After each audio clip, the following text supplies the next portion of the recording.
Javier Echeverría, que es licenciado en Matemáticas, doctor en Filosofía por la Universidad Complutense de Madrid y doctor por la Universidad de París. Ha sido profesor en la Universidad Politécnica de Madrid, en la Universidad del País Vasco y en el Consejo Superior de Investigaciones Científicas. Actualmente es profesor de investigación en Ikerbasque, en la Fundación para la Ciencia, y miembro de la International Academy of Philosophy of Science, y también miembro de Jakiunde, de la Academia Vasca de Ciencias, Artes y Letras. Javier Echeverría, adelante. Muchísimas gracias. Voy a hablar de innovaciones tecnológicas y tráfico de vehículos, insistiendo en el aspecto de la innovación social, que es inseparable de la tecnológica. Entonces, la superposición de la nube, como ya se ha dicho esta mañana, es una de las grandes innovaciones tecnológicas disruptivas, y en este caso estamos hablando de la superposición de la nube sobre territorios, ciudades y carreteras. Hasta ahora, en lo que yo he estado esta jornada, se ha hablado ante todo de carreteras. Es muy complicado superponer la nube a las ciudades y regular el tráfico de las ciudades. Entonces haré, si me da tiempo, alguna breve alusión al respecto. Pero yo lo que voy a hacer, porque es uno de mis temas, es reflexionar sobre qué es la nube, y lo haré desde una hipótesis que yo mantengo ya desde el año 1999, que es la de los tres entornos. Bien, entonces, efectivamente, se trata del control automatizado del tráfico desde la nube como objetivo. Efectivamente, tiene que ver con la Internet de las cosas, la fabricación avanzada, la conducción autónoma. Yo la autónoma lo pongo entre comillas porque no creo que sea el término mejor elegido, y menos en una comunidad autónoma como es el País Vasco, porque claro, inmediatamente la gente hará bromas, pues el gobierno autónomo también, que sea, digamos, que lo diseñen en Volvo, o sea, ya está. Entonces, quiero decir que la elección de los términos, el marketing conceptual es un arte delicado, el arte de innovar, y no solo se innova tecnológicamente, sino que en un momento dado hay que ver las marcas, los términos, los conceptos, ¿no? Y entonces, digamos, es una advertencia sin más. Bien. En cualquier caso, está muy bien lo de los modelos híbridos, entre tanto, y los coches eléctricos y conectados. Me voy a centrar que los coches eléctricos ya están y que van a seguir, eso no cabe la menor duda.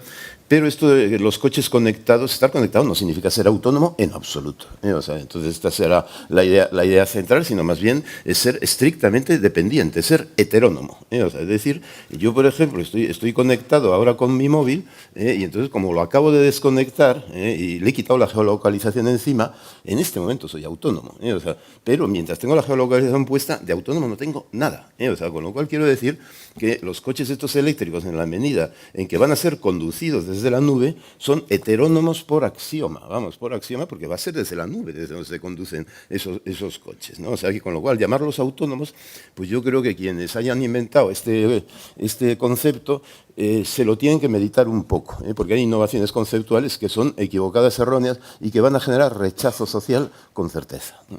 Y más en un contexto de comunidades autónomas como es España, o sea, digamos, no voy a entrar en ese tema, o sea. Bien, en cualquier caso, digamos, me voy a centrar, por lo tanto, no tanto en la circulación de los vehículos por las carreteras, sino en la circulación de los datos por la nube. O sea, es decir, va a haber dos sistemas. Va a haber, efectivamente, vehículos, conductores o no conductores, gente que está leyendo, divirtiéndose, etcétera, etcétera, en su coche automático, lo voy a llamar así. Pero luego los datos que está emitiendo esto y cómo gestionar los datos, con lo cual la Dirección General de Tráfico, que es del Gobierno vasco, que es quien organiza esta jornada, tendrá que, ante todo, ya lo hace ahora, pero aumentará muchísimo más su volumen de circulación de datos, y la Ertzaintza, ante todo, lo que tendrá es que mirar los datos, más que mirar los coches. O sea, entonces, a continuación, ya, una vez gestionados los datos, pues irá, en todo caso, ni siquiera hará falta, digamos, que vaya habrá que modificar la ley, claro, a ponerle la multa correspondiente o a pararle, ¿no? Sino que, digamos, con parar desde la nube el coche, pues ya está, lo inmovilizas y santas Pascuas, ¿no? O sea que, entonces, claro, esto también puede suscitar algún rechazo social. O sea, uno va tan contento, de repente ha cometido una infracción y le paran desde la nube, O sea, entonces, bueno, hay gente levantisca, O sea, digamos, hay gente insubordinada que todavía mantiene la autonomía personal, ¿no? Y entonces se pueden enfadar y molestar. quiero decir, estoy ya preveyendo algunos conflictos obvios, ¿no? Pero vamos, y por lo tanto, claro, mi propuesta va a ser obvia, ¿no? Es decir, que todas estas cosas, estas innovaciones tecnológicas, si no se consultan previamente con las personas, con los usuarios expertos, los camioneros, por ejemplo, ¿están de acuerdo los camioneros en introducir los camiones autónomos? O sea, desaparecerían todos los camioneros, ¿no? Con lo cual, habrá que hablarlo también con yo. Vamos, yo vivo en Donosti, entonces las colas que hay en Beovia son, es un auténtico tormento. Es un auténtico tormento, digamos, las colas de 15, 20 kilómetros que se forman en Beovia. Entonces, efectivamente, si desde la nube se consiguiera resolver ese problema, pero tengo mis dudas de que se vaya a poder resolver desde la nube. El problema concreto pues es un problema jurídico que tiene que ver con las fronteras, etcétera. En fin, sugiero estos problemas para que ustedes vayan meditándolos un poco. Bien, entonces, en estudios de innovación, a los cuales me he dedicado unos cuantos años desde que estoy en Innovasque, en Ikerbasque, digamos, está la teoría clásica de Rogers, donde una innovación sin difusión social no la hay.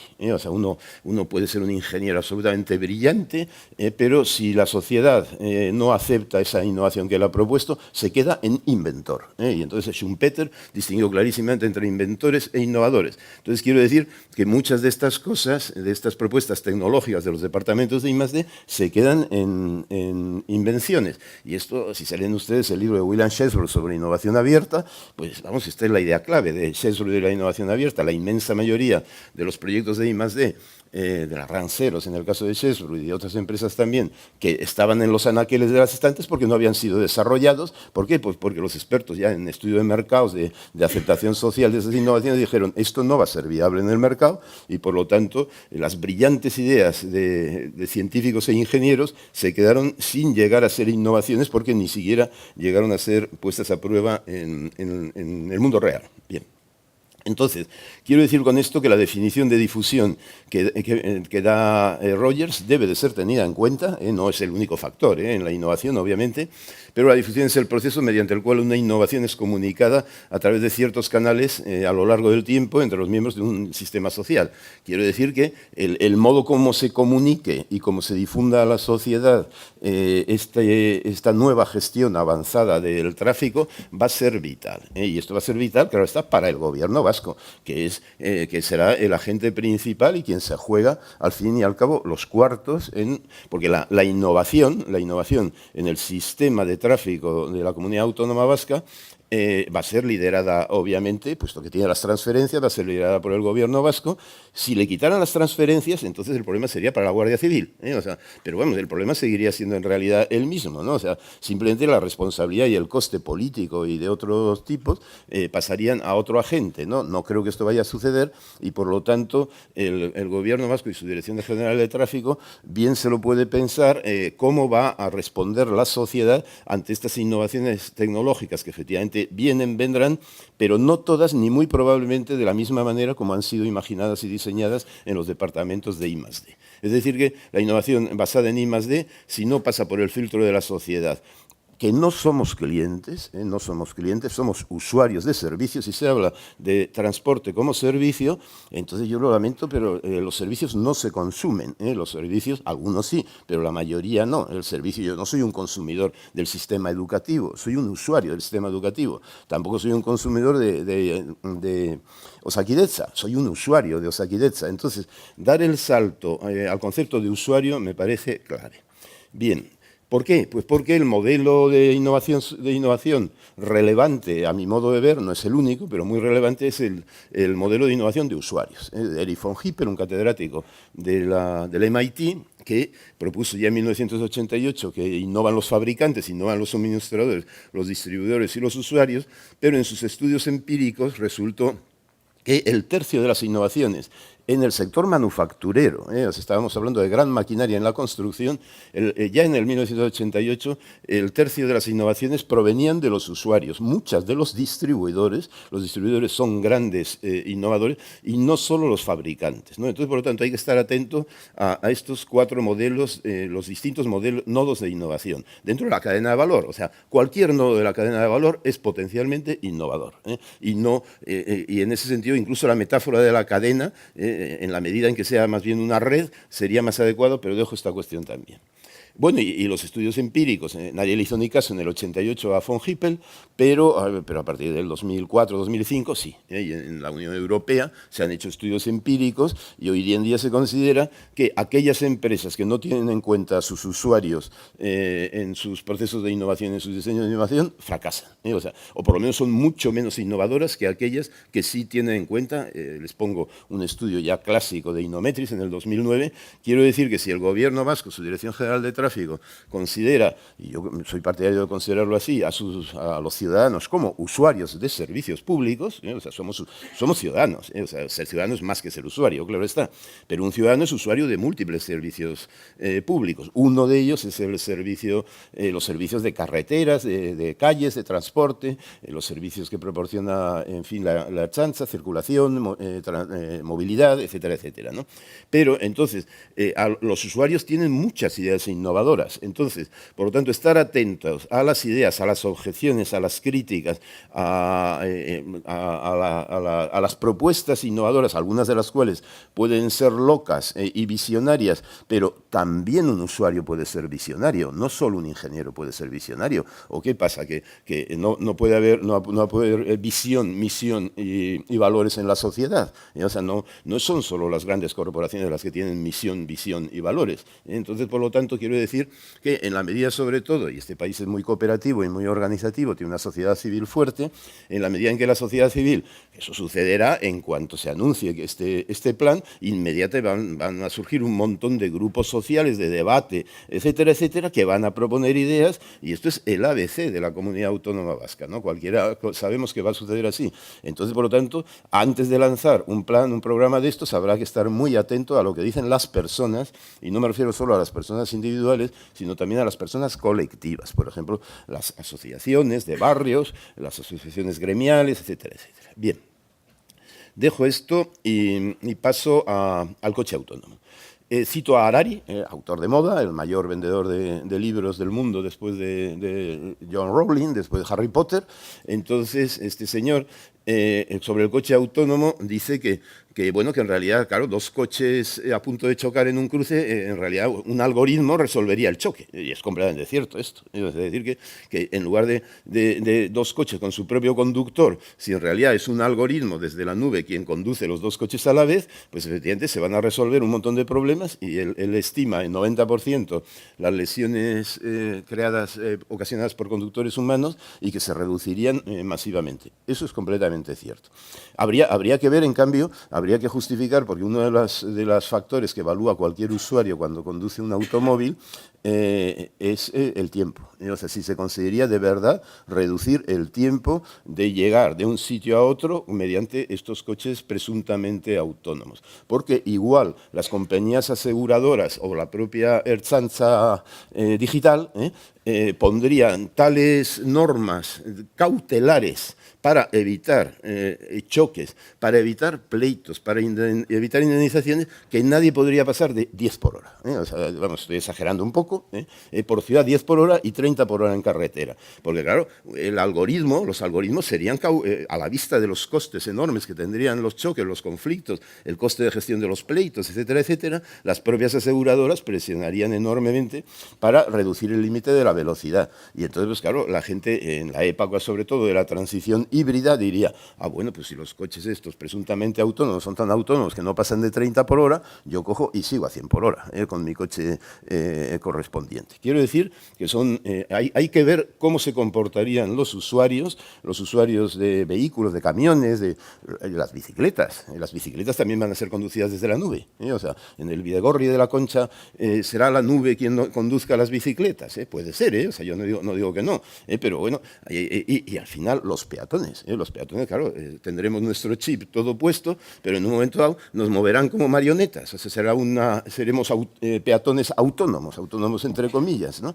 Quiero decir que los fantasmas que cualquier persona va a suscitar en el momento en que se generalice este modelo un poquito orwelliano, ¿no? En donde la gente va a ser conducida, en lugar de ser conductor, va a ser conducida inteligentemente, eficientemente, etcétera, etcétera, sin duda.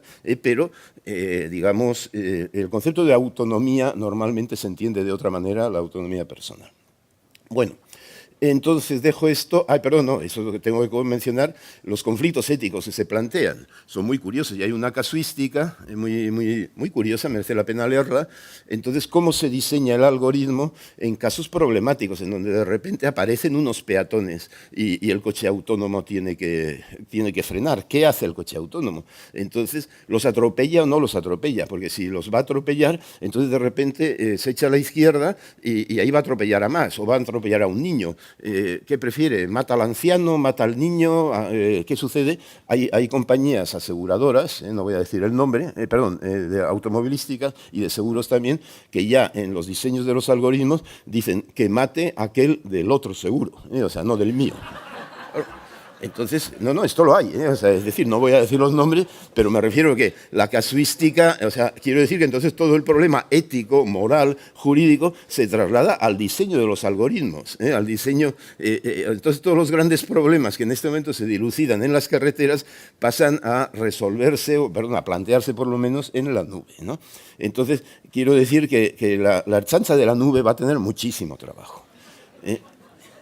Dejo esto, lo de los tres entornos no lo voy a contar porque es una cosa yo creo que es obvia, ¿no? Está la naturaleza, los montes, los mares, etcétera, etcétera, el subsuelo, está la ciudad, la polis, las carreteras, etcétera, etcétera, y está la nube, o sea, el mundo digital. Bien, entonces, ¿qué ocurre con esto? Pues que la nube ya está colonizada, como todos sabemos, o sea, pongo ya los datos directos para ya no perder tiempo, o sea, está colonizada por estos señores del aire, señores de las nubes, ¿no? O sea, que son, pues bien se ve los nombres, Google, Apple, Facebook, Amazon. Son los cuatro grandes, no digo el apocalipsis, pero igual viene el apocalipsis en la nube.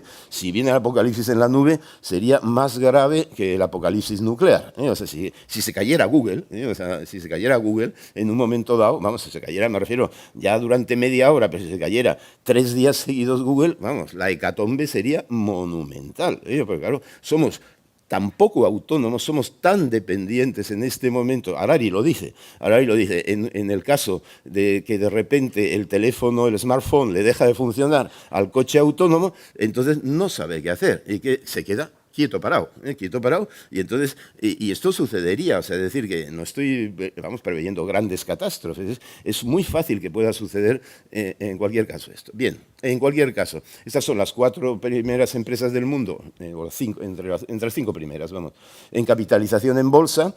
Antes eran las petroleras, ¿se acuerdan ustedes? Antes eran las fabricantes de automóviles, y hace 40, 50 años eran la General Motors, en fin, o sea, estas antiguallas que ahora el presidente Trump intenta salvar de alguna manera. Antes lo intentó Obama y fracasó también. Entonces, quiero decir que donde de verdad está el poder, donde de verdad está la capitalización bursátil, donde van las inversiones, es a la nube. Y la nube está colonizada por estas 4 empresas. Por eso lo importante es la nube vasca. O sea, digamos, claro, la nube vasca, yo ya llevo años, 2 años o 3, hablando de la nube vasca. La tengo bautizada ahí todo, ¿no? Como Euskal Haizea, en fin, Euskal Odeia, o sea, con 2 nombres, hasta 2 nombres posibles, ¿no? Bien, ¿qué va a hacer el gobierno vasco? Va a ser su nube autónoma, permítaseme la broma, ¿no?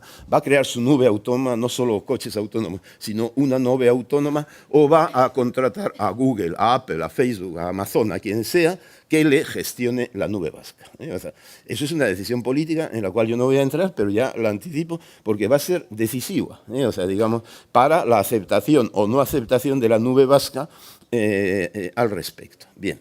Con lo cual, dejo esto, pero ya ven ustedes que hay algunos problemas y como me quedan solo 3 minutos, porque he dicho yo que a las 2 en punto me tengo que ir, voy a terminar diciendo, como se ha dicho antes, esto es una nube, la metáfora de la nube. Están en Groenlandia, efectivamente, están en Noruega, están en Suecia.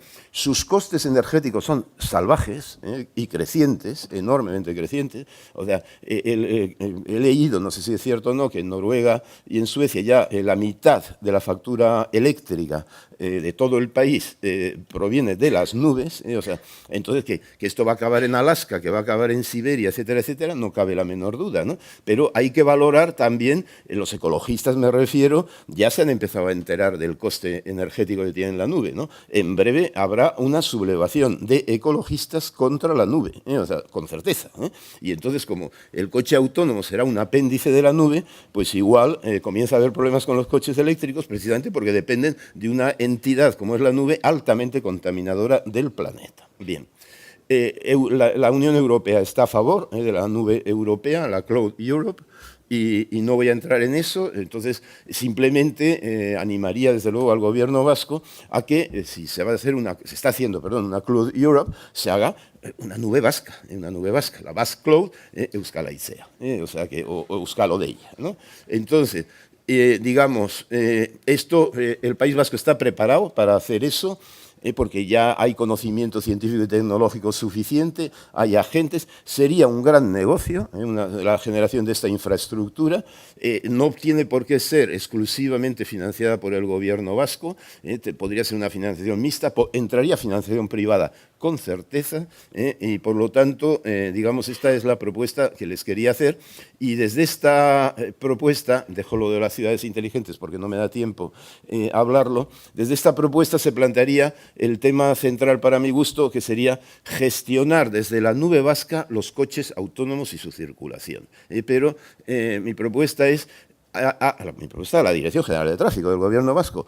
Piensen ustedes en generar no solo, digamos, cómo van a circular los coches y cómo se van a resolver los problemas múltiples, sino cómo se van a gestionar los datos de la nube, y sería yo muy partidario de una gestión mixta de los datos, en donde los usuarios tuvieran, en lugar de ser pasivos ante los datos suyos, tuvieran una cierta capacidad de interacción con la propia nube, así como hoy en día pues, se dialoga con la Ertzaintza cuando a uno le paran, pues exactamente si a uno le para la nube, pudiera por lo menos tener un acceso directo para decir, oiga, ¿y por qué me ha parado? En fin, no ha sido un error, pues siga usted, ¿no? O sea, bien, entonces, todos estos problemas de gestión son problemas de gestión avanzada, hay que irlos previendo, lo digo un poco en broma, pero lo digo muy en serio. Muchísimas gracias.